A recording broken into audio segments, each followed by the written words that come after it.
Koalisi Masyarakat Aceh Bersatu kembali melakukan aksi unjuk rasa meminta Gubernur Aceh nonaktif Irwandi Yusuf yang ditangkap KPK untuk segera dibebaskan. Dan aksi tersebut berlangsung di halaman kantor Gubernur Aceh pagi tadi. Berkat doa Bang Bandung, saya minta kepada pimpinan keamanan dan Seribuan massa yang tergabung dalam beberapa organisasi di Aceh kembali melakukan aksi unjuk rasa di Kota Banda Aceh. Kali ini massa mendatangi kantor Gubernur Aceh dan tuntutan dari peserta aksi masih sama dengan aksi yang dilaksanakan sebelumnya, yaitu menuntut Komisi Pemberantasan Korupsi Republik Indonesia untuk segera membebaskan Gubernur Aceh nonaktif Irwandi Yusuf yang masih diduga terlibat atas dugaan kasus suap dana otonomi khusus Aceh 2018.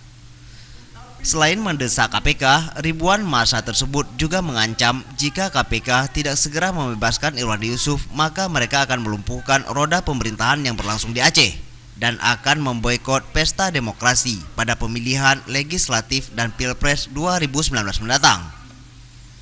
Kami meminta kepada pusat, Bapak Presiden yang terhormat, orang tua daripada bangsa Indonesia, berikan pemahaman dan cabut gugatan yang telah dijatuhkan kepada saudara kami, yaitu bapak kami, bapak para anak syuhada yang telah dianggap bersalah di bumi Aceh.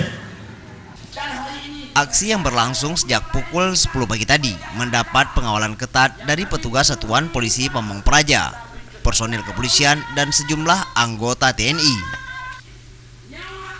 Tim Liputan Aceh TV.